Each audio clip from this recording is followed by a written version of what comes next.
Hi everybody. Today we're going to take a look at using Overdrive. Overdrive is a subscription service that the school subscribes to. So if you are on the library page and you click on Overdrive, it will give you a general look at exactly what Overdrive is. Basically, Overdrive is a system that lets you access ebooks and audiobooks on either your computer through your browser, so that would include student Chromebooks, on a tablet or a smartphone or any other device that has internet access. So as I'm going to show you today, in order to get started, you do need a library card number and a PIN. That's not a big deal because your student already has a library card number, even if they think that they've forgotten it. Because they haven't, it's the same number that they type in when they get hot lunch at school. If they can't remember it, all you need to do is email me and I can tell you what that number is. The PIN is the same for everybody. It is Muggles, all lowercase.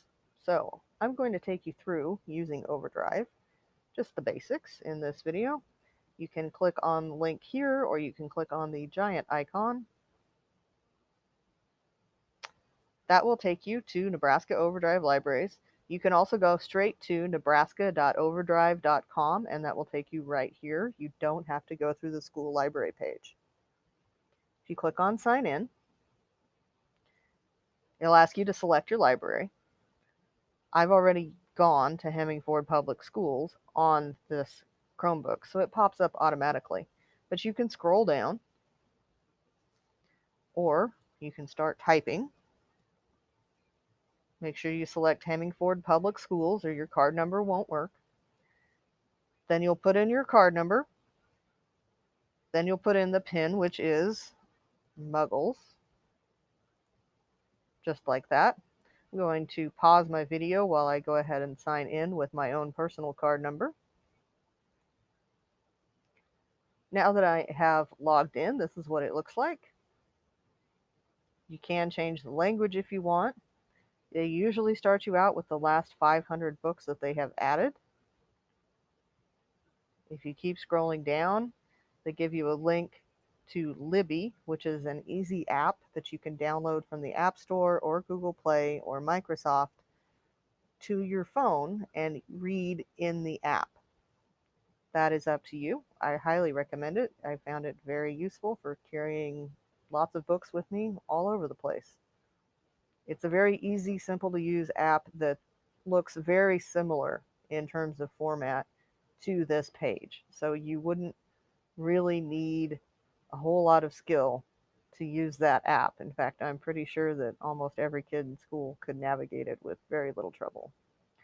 If you go down, they change some of the books that they highlight, things like Homebound and Stir Crazy. That might apply to you by this point.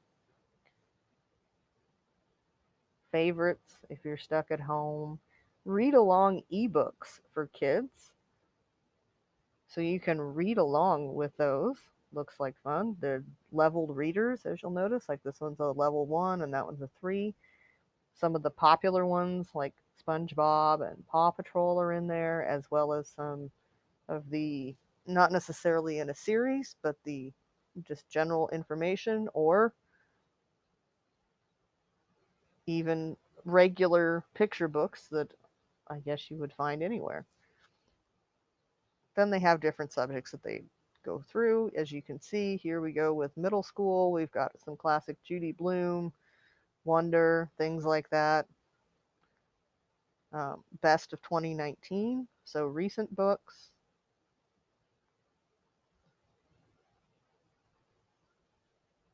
All kinds of different books that you can look at. But that's not the most efficient way to look at them, necessarily. If you know what kind of book you really enjoy reading, they have 45,000 titles, so obviously scrolling through all of them would be unrealistic. But if you go to subjects up here, you can look at all these different subjects and both the fiction and non-fiction categories. Lots and lots of subjects. Also, then, if you keep going down, it gives the subjects in juvenile fiction and non-fiction. So if you are a student or a parent, that is probably where you want to go, is down here. Or you can go to young adult nonfiction. Those would narrow your search considerably. So keep that in mind. If we look up here in the regular nonfiction and fiction, you might not always find that every single book is appropriate for every single age and grade level. So, for instance, if you are the parent of a kindergartner, you probably don't want your kid to read romance books. That's fine. Just keep scrolling, and you get to juvenile fiction. I guess we have one juvenile fiction romance, but you can find lots of others here too. So if I go back up here, another option that I can use is collections, and I can narrow it down to kids and teens. I can also narrow it down to books that are currently available, new books, new kids editions, new teen editions, things like that. I can also limit it to particular audiobooks. I'm just going to click on kids and teens, and that takes me to a special section where everything is either in that juvenile or young adult category. That doesn't mean that everything's appropriate for every grade level automatically. It just means that these are more likely to be books that you would find in a school library. Let's put it that way. So now that we've looked at that, I'm going to show you how to check one out. You can search directly for a book. For instance, if you have a Judy Moody fan, you can search for the book, you can search for the series. I'm going to go ahead and search for the series. And you'll notice that they have lots and lots of Judy Moody titles.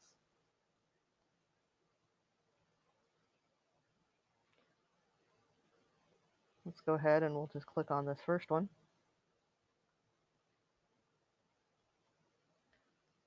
If you look at the description, it gives you a little summary. You might have to enlarge the summary. Gives you some details with some you might also like. Publication details and reviews from different places like School Library Journal and Publishers Weekly. So if you want to check those out before you check out the book, you are completely able to do so. We've got a star rating system. Over here, it tells you what formats you can get it in. It tells you the subjects, so if you wanted to find more like it, clicking on one of these subjects would be an option. And it also tells you a general ATOS level would be similar to the AR book level. It's not exactly the same. Text difficulty 1 to 2, interest level K through 3, so that gives you an idea of who this book is really aimed at. You can get a sample if you want. It also shows you that we have 2 of 2 copies available. I'm going to go ahead and click borrow. It will let you set your borrow period, 7, 14, or 21 days. So you can download this and use it with the Kindle app, or you can read it directly in your browser. So I'm going to show you that. Starts with the title. I just click on the left or right sides of the page to go forwards and backwards.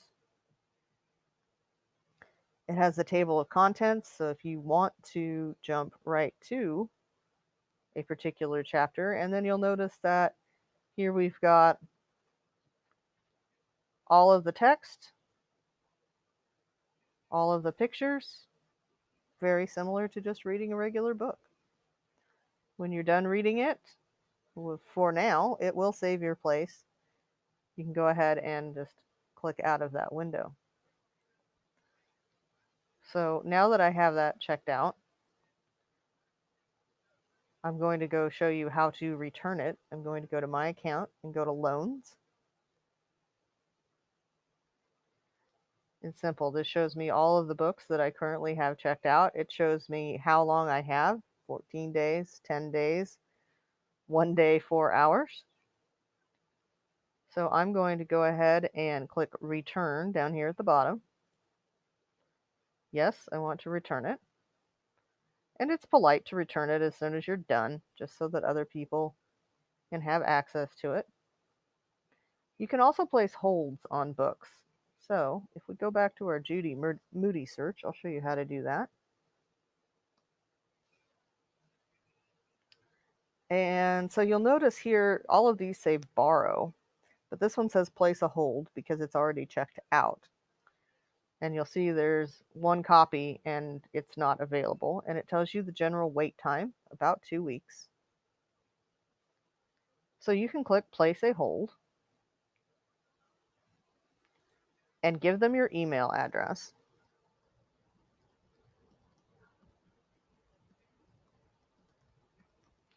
And then they can email you to tell you exactly when your hold is ready. So if you click place a hold, it will do the hold. Now, in my case, I have reached the maximum number of titles that I can place on hold, which is 3.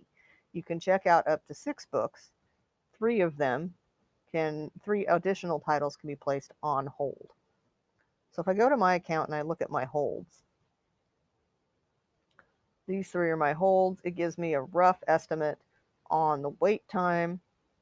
And interestingly, back here on my loans, I actually have this book checked out, but since it was about to expire, I went ahead and tried to renew it, but I could not do that because someone else had placed a hold.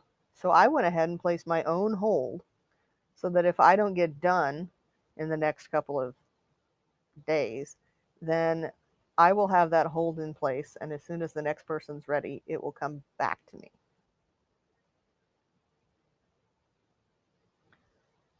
You can use the wish list. I don't know if I have. Oh, I do have books on my wish list. You can use the wish list to add books that you think look good, but that you haven't been able to borrow yet, or maybe don't have time to read at this point. You can look at your own checkout history, things like that. So I would encourage you to play around with it. There's a lot of things you can do with this app, and obviously we can't address them all in just one video. But the Overdrive system is really pretty cool, and it has tons of books that are available, and I really recommend it for keeping kids reading, even though we aren't necessarily in school right now. You can also use it as a parent. Um,